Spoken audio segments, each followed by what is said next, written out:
علامہ صاحب نے بہترین الفاظ میں معرفت سنائی ہمیں، اور حقیقت ہے جب معرفت ہو تو نور نازل ہوتا ہے. نور کو کہتے ہیں سکینہ، اور حضور اللہ جانتا ہے سکینہ نازل ہو رہی تھی جب ہر ایک کو سکون میں تھے، ہر ایک کو ایسے نیند کی غنودگی تھی، تو واقعی سکینہ نازل ہو رہی تھی. اور آپ کے موتی یہ ہو نہیں سکتا کہ ایک عالم دین بیٹھے ہوں، سادات بیٹھے ہوں، نورانیت نازل نہ ہو. اور الحمدللہ ہر ایک کا جو ہے نا وہ پرسکون تھا، کیونکہ اتنے لوگوں بیٹھے میں یہ کمال اپنا نہیں ہوتا، یقین ہے کہ محبوب کی محفل کو محبوب سے جاتے ہیں. آتے ہیں وہی جن کو سرکار بلاتے ہیں، جنہوں نے گھروں سے بلایا اٹھایا. یہ کمال اپنا نہیں، جسے چاہا در پہ بلا لیا، جسے چاہا اپنا بنا لیا. یہ بڑے کرم کے ہیں فیصلے، یہ بڑے نصیب کی بات ہے جنہوں نے گھروں سے اٹھایا، مختلف علاقوں سے، رنگ و نسل سے. اور سادات کرام یقین جانے، حدیث قدسی جس کا مفہوم عرض کرنے لگا ہوں، فرمایا مختلف رنگ و نسل سے، قوموں سے، علاقوں سے جب لوگ اکٹھے ہوتے ہیں اللہ اور اس کے رسول کے ذکر کے لیے، تو فرشتوں کی ایک خاص جماعت اس پورے علاقے کو گھیر لیتی ہے. پھر جب ہوتی ہے دعائیں، جب دعا پڑھ لی جاتی ہے، اٹھ کے جانا چاہتے ہیں، فرشتے جاتے ہیں رب کی بارگاہ میں. رب جانتا تو ہے نا، پھر بھی فرشتوں کتوں آئے ہو. فرشتے کہتے ہیں یا اللہ فلاں جگہ تھے، وہاں تیرا ذکر ہو رہا تھا، تیری باتیں ہو رہی تھی.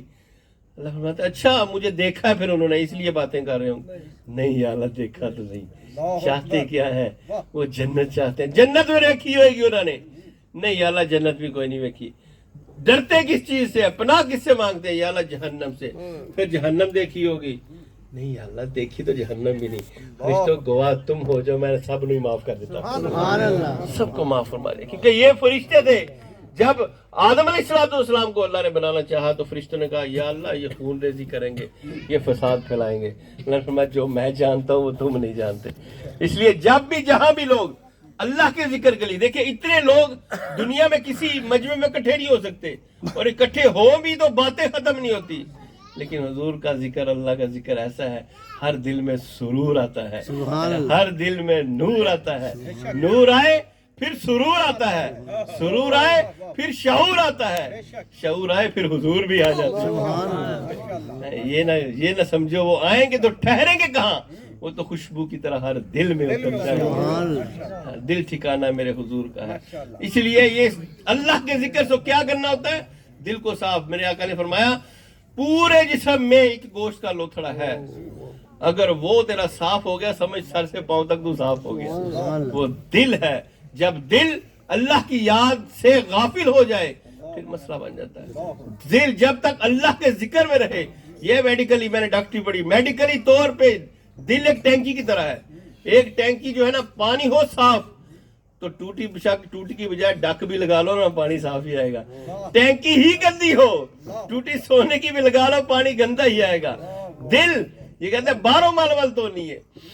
ہائے ہائے یہ دل 14 طبق دلے دے اندر تمبو وانگو تانے ہوں.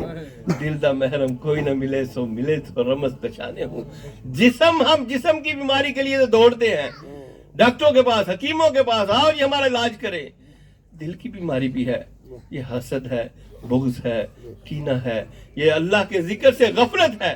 الذی یوسوس فی صدور الناس، یہ ٹیکا شیطان بھی لگاتا ہے اور دل میں لگاتا ہے، دل کو گندا کر دیتا ہے. جب دل گندا ہو جائے نگاہ ہمیشہ برائی دیکھے گی. دل گندا ہو گیا، یہ اللہ یہ ذکر والا یہ وسوسوں والا خون جو ہے نا وہ کانوں کی طرف گیا. کان بری چیز سن کے خوش ہوں گے، یہ آنکھیں برائی دیکھ کے خوش ہوں گی، دماغ برائی سن کے سوچ کے خوش ہوگا، ہاتھ برائی کر کے خوش ہوگا، قدم برائی کی طرف بازاروں کی طرف جا کے خوش ہوگا. لیکن جب یہی دل ذاکر ہوگا پھر آنکھیں کبھی بھی برائی نہیں دیکھیں گی. جب یہ اللہ کے ذکر والا خون پورے جسم میں جائے گا، دماغ میں جائے گا، اچھی سوچیں ہوئیں گی. جب یہی اللہ کے ذکر والا خون ہاتھوں کو آئے گا، ہاتھ اچھائی کی طرف اٹھیں گے. اور یہی خون جب چلتا ہوا قدموں کی طرف جائے گا، قدم کبھی بھی برائی کی طرف نہیں جائے گا، جب بھی اٹھے گا اللہ کے رستے کی طرف، اللہ کی سبیل کی طرف جائے گا. اس لیے اللہ والوں نے اس دل پہ محنت کی ہے کہ اس دل کو اللہ کے ذکر میں ہاتھ کار وال دل یار وال، دل میں اللہ کی یاد کو اتنا صاف کیا جائے، اتنا صاف کیا جائے. برتن کو صاف کرتے ہیں نا، دل کو بھی اللہ کے ذکر سے. اور اللہ کا ذکر کیا کہتا ہے؟ اٹھ فریدا ستیا تے میلہ ویکھن جا. یہ کوئی مل جائے بخشیا تو تم ہی بخشیا جا. یہ صحبت کا اثر ہوتا ہے. اچھوں کے سنگ اچھا. ہم تو الحمدللہ نسبتوں پہ مان رکھتے ہیں, کیونکہ نہ میں بوتی رب رب کی تھی, نہ تسبیح کھڑکایا, چنگی کی تھی مرشد بڑھایا جنہیں آپ پر محل چڑھایا. لیکن طلب تو ہو ہمارے اندر. ہم طلب کے لیے نکلے تو صحیح نا. 99 قتل کر کے چلا تھا بندہ, 100 بھی کر دیے, لیکن طلب سچی تھی اس کی. اللہ نے اس کو جہنمی نہیں رہنے دیا, اللہ اس کو جنتی عطا فرمایا. کتا تھا, ذات کا نجس تھا, ذات کا ناپاک تھا, منہ سے گندی رالیں بھی تھی, سب کچھ تھا. اللہ نے اس کی نجس کو نہیں دیکھا, اللہ نے اس کے ادب کو دیکھا. اللہ نے اپنے ولیوں کا سنگ دیکھا, اللہ نے اس کو بھی جنت عطا فرمائی. اور اس کے بیٹھنے کو, ادب کو, طریقوں, قلبہم باسطن ذراعی بالوسید, اللہ نے اس کے بیٹھنے کو بھی اتنا پسند آیا. اللہ نے اس کا تذکرہ بھی قرآن میں دے دیا. اس لیے اللہ کرے ہم اچھوں کے سنگ پر بیٹھے رہیں, طلب سے بیٹھے رہیں, طلب سے بیٹھے رہیں, کیونکہ یہ طلب سے بیٹھنے سے ہی کرم نوازی ہوتی ہے. اور طالب مولا ہوتا ہی ان بندہ ہے نا, طالب المولا مذکر, مذکر بندہ ہوتا ہی ہے جو مولا کا طالب ہو. حضرات محترم, اپنی طلب جو ہے نا, بس اس کو ہم ٹھیک کر لیں, اپنا برتن ہم ٹھیک کر لیں. اور لینے کی نیت ہر ایک کی لینے.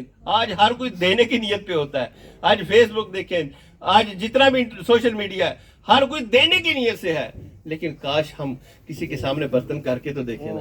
جب برتن ہی نہ ہو, طلب ہی نہ ہو, تو پھر کیسے ملے گا. اللہ ان علماء کرام کا سایہ ہمارے سروں پہ سلامت فرمائے. دن رات ایک ہی ہوکا دیتے ہیں, اور لوگوں آج لے ان کی پناہ, آج مدد مانگ ان سے. پھر نہ مانیں گے قیامت میں. اگر مان گیا اللہ رب العزت یہ اچھوں کا سنگ, یہ نیکوں کا سنگ, یہ صحبت ہمارے لیے ہمیشہ سلامت فرمائے.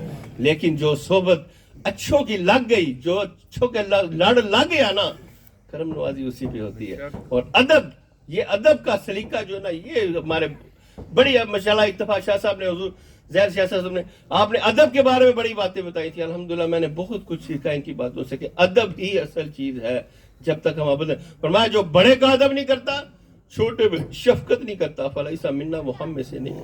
اس لیے ادب کرتے جائیں, یقین جانے اللہ وہاں سے دے گا جہاں وہم و گمان میں نہیں ہوگا. اللہ پاک ہم سب پہ کرم نوازی فرمائے. اللہ یہ علماء کرام کا سنگ, اللہ سادات کرام کا سنگ, اور اللہ اپنے محبوب کے سچے سونے طریقوں پہ ہمیں چلنے کی توفیق عطا فرمائے. اور یاد رکھیں علامہ صاحب نے ایک اور بڑی بات کی, نماز والی.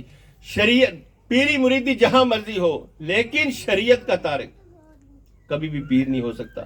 شریعت مصطفیٰ صلی اللہ علیہ وسلم, شریعت کسی مولانا کسی پیر کا قانون نہیں ہے, اللہ اور اس کے رسول کا قانون ہے. بس اس قانون سے ہٹ کے بندہ کچھ بھی ہو, وہ شیطانیت ہو سکتا ہے, کبھی بھی طریقت والا سلسلہ نہیں ہو سکتا. جب بھی دیکھنا ہے اسی کو دیکھنا ہے, پہلے قرآن دیکھنا ہے, اور صاحب قرآن کو دیکھنا ہے, آگے اصحاب کو دیکھنا ہے, اہل بیت اطہار کو دیکھنا ہے, اور اللہ کے نیک بندوں کو دیکھنا ہے. اللہ نے تو ایک ایک کر کے گن کے بتا دیا یہ سارے کون ہیں.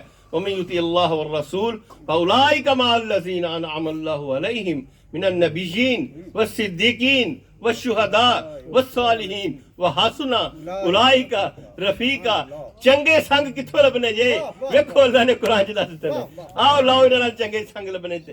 دنیا داری کی سنگت چھوڑو, ان کے ساتھ سنگت شروع کر دو. یقین جانے یہ کسی کو رائے گا نہیں جانے دیں گے.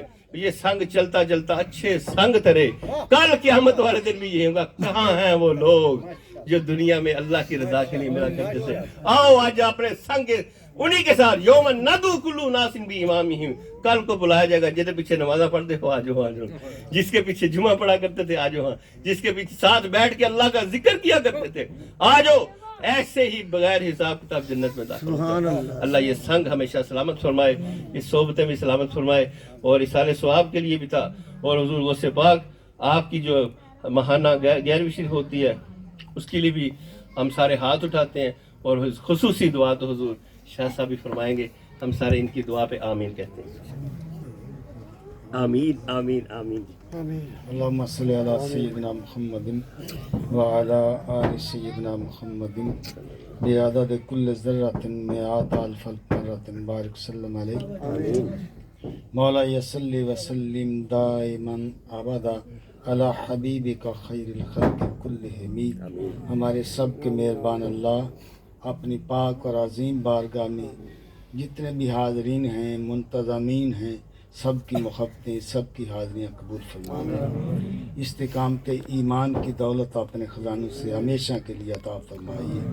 یا رب العزت ہمارے جرموں کو معاف فرما دیجیے، ہمارے لیے ہدایت کے راستے ہمیشہ کے لیے روشن اور منور فرما دیجیے۔ یا پاک پروردگار، آج کی یہ خصوصی محفل پاک جس مقصد کے لیے انعقاد کیا گیا، سجائی گئی، اور پھر اس محفل پاک کی صدارت حضور قبلہ پیر صاحب فرما رہے ہیں، اور ان کے ساتھ دیگر عظیم ہستیاں، روحانی ہستیاں، اور بالخصوص حضرت علامہ محمد سعید فضلی صاحب، آپ نے جو خطاب فرمایا، ان کی آج کل جو منزل ہے، جس جہان میں یہ آج کل پرواز کر رہے ہیں، اس سے پہلے ان کا کوئی اور جہان ہوتا تھا، آج کل ان کا کوئی جہان اور ہے۔ ان کی باتوں کو سمجھنے کے لیے بھی وہی جہان، اسی کی پرواز جو ہے وہ ضروری ہے۔ بہرحال اللہ کی بارگاہ میں التجا ہے، مالک اپنے محبوب کا صدقہ مہربانیاں فرمائیے، ہمیں سمجھ عطا فرمائیے۔ اور سمجھ کے لیے یہ ضروری ہے کہ سمجھ کے لیے شیخ کامل کا ہونا ضروری ہے۔ شیخ کامل کے بغیر سمجھ نہیں آ سکتی۔ جس کو شیخ کامل مل گئے، ان کو سمجھ آ گئی، اور جب سمجھ آ جاتی ہے تو سلطان صاحب فرماتے ہیں، بلکہ اور بھی اس طرح کے اولیاء اعظام کے ارشادات ہیں، جد دا مرشد ملیا باؤ مکے نے کل سے آپے ہو۔ جب سمجھ آ جائے تو پھر سارے رولے ختم ہو جاتے ہیں۔ یہ اپنے جہان کی باتیں کر رہے تھے، وہ اس اجتماع میں بھی بڑے ایسی پرواز والے ہوں گے، یقینی بات ہے۔